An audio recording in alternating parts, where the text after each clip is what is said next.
So hello people, how you going? So I was just going through my coin and banknote collection and I realised I have too many doubles and triple banknotes. Oh, not this one though. This one I actually found in circulation. It's year 2013, but the number is 455554. That is quite a good number. This is an older banknote. It was replaced by the new one about a year and a half ago. And they're still in circulation. You can still find them, and you can still find some new ones as well.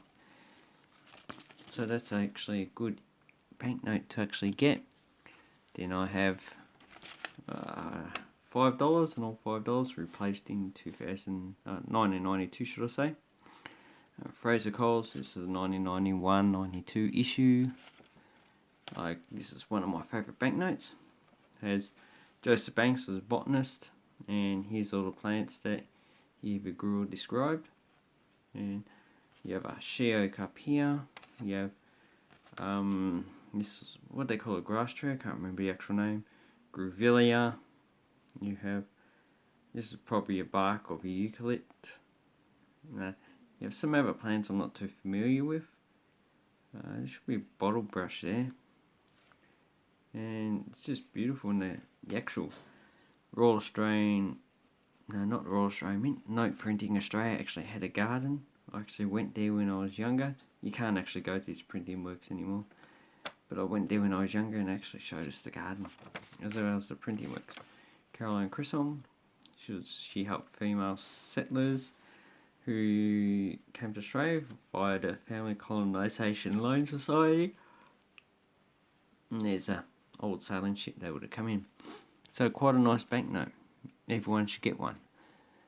And then I have Papua New Guinea. So these are a lot of 5 banknotes. I did wash my hands beforehand. So a lot of 5 banknotes, paper ones. This commemorates 35th anniversary PNG. This is one of my favourite banknote series. I should actually get the set. I haven't actually got the set yet. Then Spain, 100 pesetas, 1970. This would have been used up until I think 1980s when they were replaced. They were replaced in 1979, I think. Here's, I think this is a former, it's a gardens. I think it might have been one of the Islamic Sultan palaces. But it's quite nice anyway. Here's one not really worth keeping. 10 Loi, Romania, Socialist Republic of Romania. That one I'll probably just give away for free. Slovenia, 1 tola. Not a bad banknote, has a fly in the centre. Not many banknotes have flies on them. There's a mountain. I can't remember what that mountain is. Hungary with 10 pengo from 1936. This currency suffered from hyperinflation. There's Madonna and Child. She was actually on the earlier coins of Hungary as well. There's a woman. And on the back, this is a king. I can't remember his name. And as you can see down the bottom has the denomination in different languages. So Zin Pengo, which is German, probably has Romanian, Slovakian,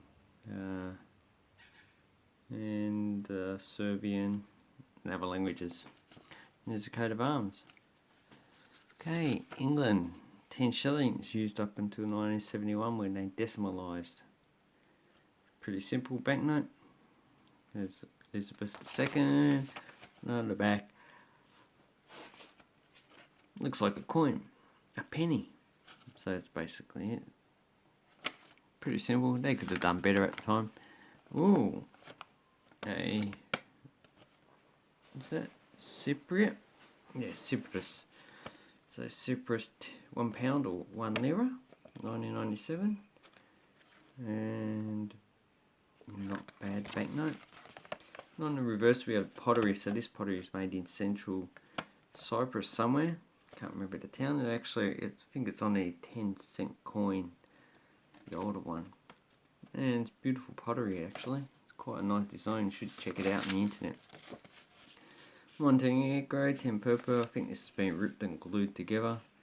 But I bought it because I just wanted the one purple. The one purple was fine, so I'll have to get rid of this one somehow. Yeah, you can tell. It's a pity someone's done that. But this is quite a nice banknote. £1 from Ireland. I already had this banknote, so I don't need this. This seems to be the most common Irish pre-decimal banknote. But this one kept on being used to the mid-70s during decimalisation, like the UK. And here's the River God. Can't remember his name too much. And here's some more junk. You can actually buy a set of these for less than $10, but I wanted a lot of Yugoslav banknotes. I got for about $5. So you got 10, 20, 50, 100. This is one of my favourite banknotes. I actually love the red colour. So 100. Then you have 1000, which was the largest up into 1985 when they actually issued 5,000 should I say, and 10,000. In the late 80s, that's when hyperinflation started to take off. I actually showed some of these before when I opened them up. So 10 francs, 1944. I've already got that, don't need that. Don't know why I bought it. Serbia, 500 dinars. So I've already got this. I don't know why I actually buy double. Maybe I think I don't have it, but I don't. Serbian 100 dinar, overprinted on Yugoslav 100 dinar. Quite a nice banknote, especially that middle overprinting. Then I have some Lebanon, 1,000 dinars. I think they're worth about $1 Australian exchange rate. This one's in pretty good condition. I like has the alphabet from Phoenician. That's probably what's the intermediaries? That's probably an Abatian. There's Arabic, an Abatian, Phoenician. Don't know what the one in between is. I can't remember. So this is the development of the Arab language from Phoenician. Phoenicians are known to be the first ones to actually invent the alphabet, and that's what that actually celebrates. Then we have China, 2 Fen, DC3 on it, 53, but issued in 1955. Here I have 2 1-cent banknotes from Hong Kong. Yes, they actually did use these. This is 1960 with the signature, so this one's a pretty crappy condition. Probably not really worth selling. This one's in uncirculated. Bangladesh banknotes, I showed those before. Lebanon, £5 or 5 livres. I need to find out what that bridge is. Burma, 1 kyat.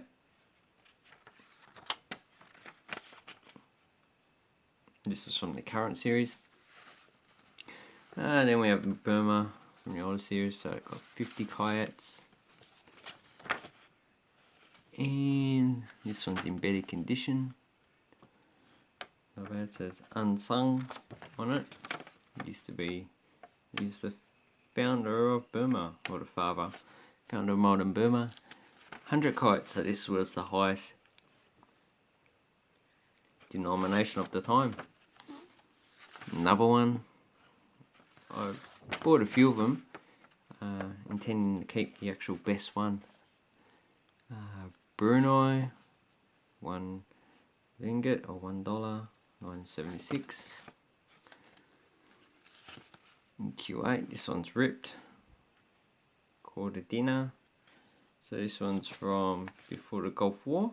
No longer legal tender. Some South Vietnamese, so I got a 10 dong from 1955. I actually quite like this series, I don't know why. I just need the 20 dong, so I don't need that. Another one from South Vietnam, 1966, 100 dong. These are only used for about 2 or 3 years. See, there's that there, so I actually quite like that series. I like that banknote. They only come in 100, 200, 500. 1,000 dong, 1972. This is the last and the highest denomination issued. They never actually got to issue the other ones.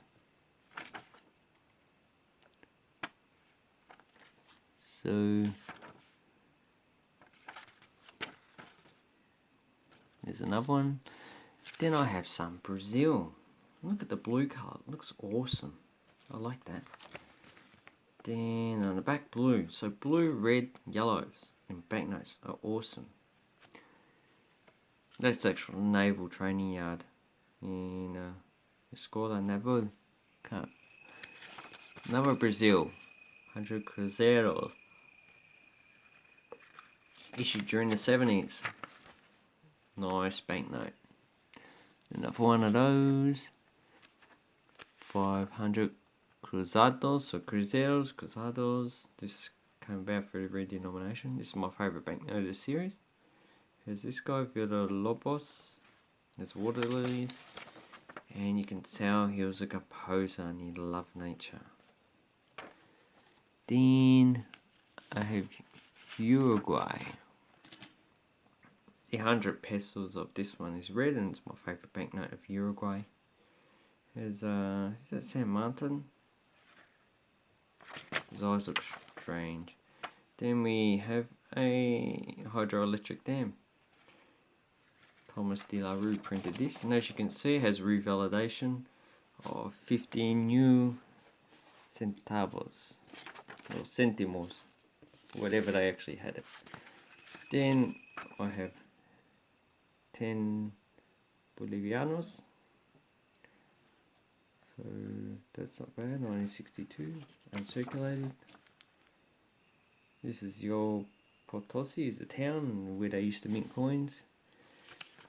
50 Australs from Argentina.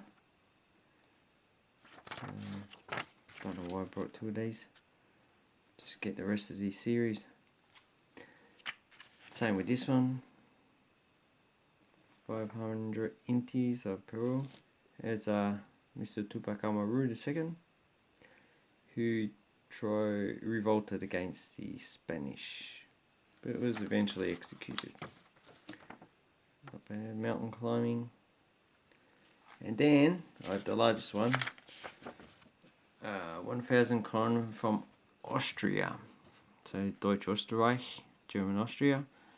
And this is Austrian one because on both sides he has German. I actually wanted to get one with the Hungarian and German on one side, Hungarian on the other, but I got this one, so I'll have to get that later. This is quite a large banknote, so if we compare it to the $10 from Australia, there's a lot of people move this size. As you can see, it's quite a big banknote. This would have been worth a hell of a lot of money, more than what a $100 banknote can buy now. Anyway, I'd like to say thank you very much for watching my video, and just keep collecting, mate, because collecting banknotes is awesome. Bye bye.